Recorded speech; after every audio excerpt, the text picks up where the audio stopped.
Fala, condutores, meu nome é Jean, sejam bem-vindos à 8ª aula do curso gratuito de adestramento do YouTube, aqui da AlphaCane, que semanalmente a gente está falando um pouco de adestramento para a gente entender o básico do convívio com o cachorro, como ensinar a adestrar e tudo mais. E nessa aula a gente vai entender quando os cães demonstram algum tipo de problema de comportamento e como a gente com o adestramento vai agir. A gente vai ler aquela situação, até porque os cães não falam português, e a gente tem que entender realmente o que eles estão expressando naquele momento. Lembrando que os cães expressam suas emoções e sentimentos entre aspas, no seu aporte físico, com ações, atitudes e até posturas. E hoje a gente vai falar um pouco sobre isso, a gente vai falar sobre os sinais de estresse, beleza? Então vamos seguindo para a aula, sinais de estresse. Aqui é a cara da Zelda, por mais que ela pareça bolada com a situação aqui, ela simplesmente está normal. Isso aqui é só para dar uma tensão no ar. Vocês podem reparar que enfim, vou entrar em linguagem corporal canina aqui não vou enrolar a aula não. Vamos lá. Importância dos sinais. Evitam conflitos. Permitem que cães se comuniquem antes que a tensão escale para rosnados ou mordidas. Então, o que acontece? Sinal de estresse, quando a gente fala, não são simplesmente sinais de que o cachorro está estressado com a vida, da puta, destruindo tudo, é que nem um ser humano. São situações estressantes do cotidiano do cão. Por exemplo, no convívio entre dois cães. Se o cachorro não está gostando daquela interação, ele demonstra algum sinal de que aquela situação está estressante. Então, naquele momento, ele vai, com sua linguagem corporal canina, demonstrar isso para outro cachorro. Por isso que tem a importância de a gente saber ler esses sinais. Porque se o cachorro estiver demonstrando medo, que é o exemplo do cachorro que fica mais retraído, com a orelha baixa, com a cauda, no caso, em direção à barriga, quase entrando na barriga do cachorro, ele está demonstrando medo naquela situação. Se você está fazendo um trabalho de desensibilização, tirando o medo dele, aquele não é o momento para você insistir naquela situação. Porque se você continuar insistindo, pode evoluir para uma mordida de defesa, ou o cachorro simplesmente não quer agir melhor naquela situação, você acaba piorando a situação dele. Então a leitura do comportamento é essa. Nesse exemplo que eu dei, são ditos sinais de apaziguamento. Eu posso dar o exemplo de alguns. O primeiro sinal de apaziguamento geralmente é o cachorro começar a cheirar o chão. Mas ele cheira o chão normalmente. Mas quando ele está numa situação de tensão, um cachorro encontrou o outro, ele está começando a observar que aquela situação está escalando, o outro cachorro está muito alto, com os pelos ouriçados, com a orelha em pé, aquela postura mais de dominância, e o outro cachorro, que no caso está sendo dominado, começa a cheirar o chão, é um dito sinal de apaziguamento. Porque para ele é uma situação estressante. E a forma dele sair daquela situação é demonstrando esses sinais. E a gente lendo isso, a gente começa a entender que aquilo ali é um sinal de estresse. Pela situação. Entenderam qual é a parte do apaziguamento? Outro sinal de apaziguamento é o ato de bocejar. O cachorro boceja para o outro para dizer para ele que não quero brigar contigo não, quero sair dessa situação estressante. Ou você está abraçando o cachorro com muita força e ele começa a bocejar. É um tipo de sinal de apaziguamento, um sinal demonstrativo de estresse naquela situação. Então os cães evitam conflitos dessa forma. O cachorro não gosta de brigar, muitas das vezes eles não querem ter muito conflito, então eles acabam resolvendo somente com esses sinais. Se vocês quiserem uma aula específica sobre essa parte de sinais de apaziguamento, eu posso fazer aqui. Então, é só comentar aqui embaixo que eu faço uma aula para vocês. Beleza? Aqui, indicam o estresse. Mostram quando o cão se sente sobrecarregado ou inseguro. É aquilo que eu acabei de explicar. Você pega o cachorro e abraça, o cachorro não gosta de ser contido. Mas meu cachorro gosta de abraçar. Na verdade, ele passou a tolerar porque viu que aquilo era positivo para você. Só que, no geral, os cães não gostam de ser contidos.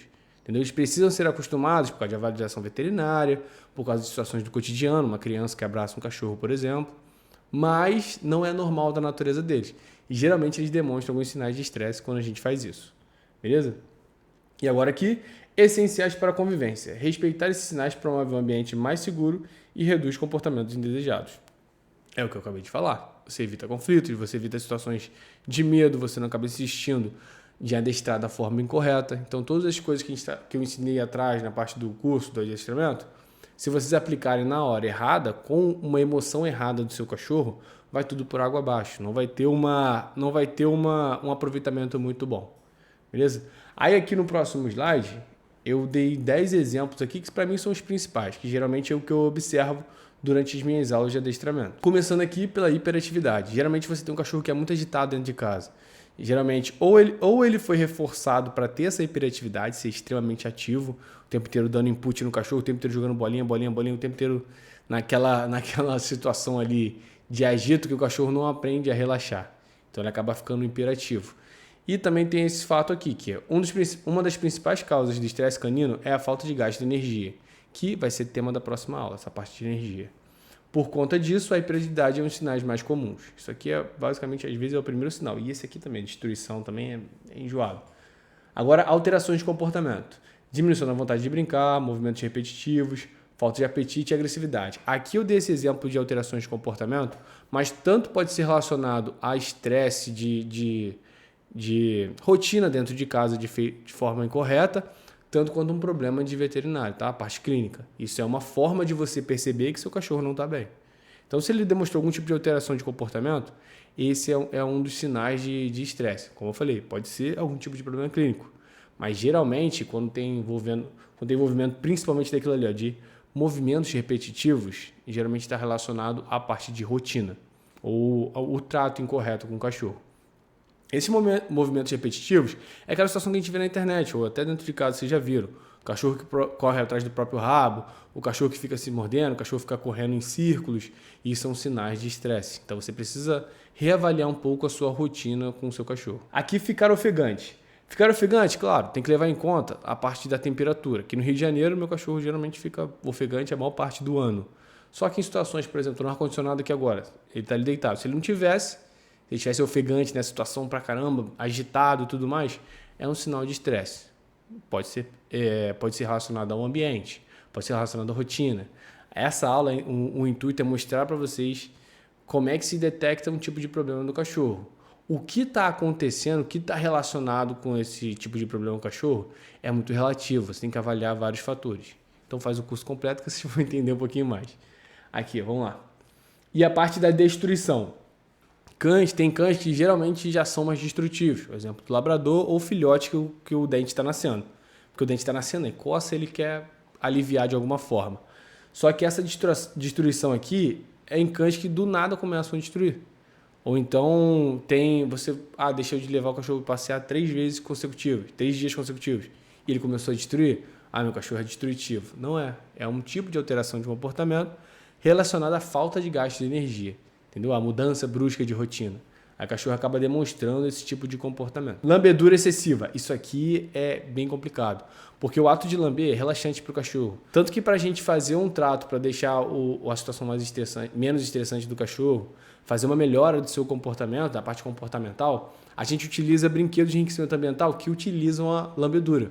Ou até a gente congela cenoura, Kong, para o cachorro aliviar um pouco do estresse. Só que às vezes ele não tem esse direcionamento e acaba lambendo geralmente a própria pata. Aí acaba ficando com um cheiro ruim, acaba o cachorro perdendo pelo naquele local. É bem complicada a situação de lambedura. Jean, mas então quando o cachorro estiver se lambendo, eu preciso corrigir? Não, porque é um tipo de problema de comportamento, não é problema de condicionamento. O problema de condicionamento é o cachorro, por exemplo, que pula em cima de você, que aprendeu que aquilo ali é legal. Isso aqui é uma forma dele aliviar o estresse. Então tem que deixar ele se lamber? Não, você, por enquanto, não tem jeito, mas você reavalia a sua rotina, o que você está fazendo com ele, que naturalmente vai melhorar essa situação. Tem até alguns veterinários comportamentalistas que passam alguns remédios, só que como eu não sou veterinário, eu não posso indicar isso para vocês. Só que se você quiser procurar um veterinário, show de bola. Agora, os latidos excessivos. É a mesma coisa da parte da lambedura. O latido excessivo também está relacionado a portão aberto. O cachorro tem muito acesso à rua. Isso também pode ter relação, mas principalmente na parte do gasto de energia. O cachorro está com energia excessiva, acumulada, ele vai desgastar latindo para tudo e para todos. E às vezes sem motivo aparente. Pode ser a guarda do cachorro, pode ser observar a rua, mas também pode ser um tipo de estresse. O cachorro fica tão ansioso que fica latindo o tempo inteiro. Você vê essa ansiedade até às vezes quando você chega em casa. A queda de pelo é algo que também precisa ser avaliado da parte veterinária, mas quando é muito brusca, depois de uma mudança de rotina que você teve, uma falta de atenção do cachorro, realmente isso provavelmente é um sinal de estresse. Alguns cães ficam até aqueles buracos, né? Também tem a questão da lambedura excessiva que tira pelo, mas cães ficam como se fosse uma alopecia, né? Vai caindo um monte de pelo e tal. Não sei se você falar alopecia, mas enfim, fica com os buracos no pelo, então você vê que realmente é um cão estressado. Então, avalia a rotina. Tem um cachorro que é de trabalho, fica o tempo inteiro sem fazer nada. Ele pode estar sofrendo por dentro, entendeu?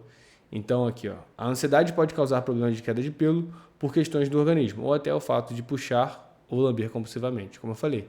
Os movimentos repetitivos estão relacionados a isso também, às vezes, na parte da queda de pelo. Tem cachorro que realmente se morde, né? E esse movimento repetitivo também tem. O cachorro que morde a ponta da cauda ali, arrebenta tudo. Mas aí já é um sinal de estresse excessivo demais. Um cachorro que teve uma mudança muito absurda, entendeu? Que pode ser o seu caso. Então observa um pouquinho isso. A parte dos movimentos repetitivos, acabei botando 2 vezes. Mas isso aqui é um exemplo, clássico. Tanto é que eu botei 2 vezes aqui. Alterações de comportamento ficou bem geral, né? Aqui eu botei algumas aqui, né? Enfim, acabei montei esse slide incorreto. Não tá, na verdade não está errado, né? Mas está meio que redundante. Mas voltando aqui, movimentos repetitivos, como eu acabei de falar, acabei de explicar. Bocejar aqui é uma situação que está relacionada àquele momento. O cachorro não fica bocejando o tempo inteiro porque está estressado. Geralmente isso não acontece, é bem raro. Mas numa situação estressante, o cachorro demonstra esse sinal de estresse naquele momento. Como eu falei, os cães eles não conseguem guardar um sentimento e demonstrar depois. Eles demonstram na hora. O que ele está pensando, ele está fazendo com o corpo.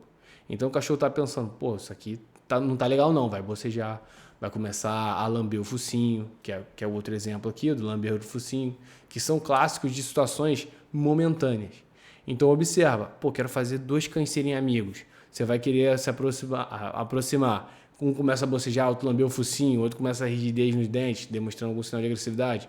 Não é o momento, ou não é a forma correta de se apresentar. Beleza?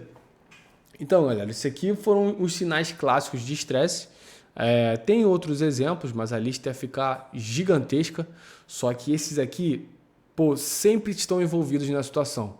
Por mais que tenham outros que sejam até individuais para alguns cães, tem cachorro que começa a defecar pela casa inteira, tem cachorro que começa a fazer as necessidades no local onde não deveria.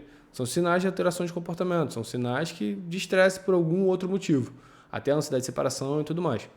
Só que esses aqui são clássicos. Então, se você tem a noção de que o seu cachorro fez algo de diferente, alteração de comportamento, a hiperatividade, algo que ele não tinha antes, talvez tenha que ser reavaliado alguma parte da sua rotina. Ou se você tem um filhote crescendo e começou a demonstrar a maior parte desses comportamentos, talvez seja melhor você reavaliar essa parte da rotina. E falando nisso, na próxima aula a gente vai falar sobre a questão da energia dos cães, como é que funciona a mente do cachorro e como é que a gente faz para fazer com que eles tenham esse equilíbrio, sejam cães mais tranquilos e não tenham esses sinais de estresse. Então vejo vocês na próxima aula e muito obrigado por assistir o vídeo até aqui.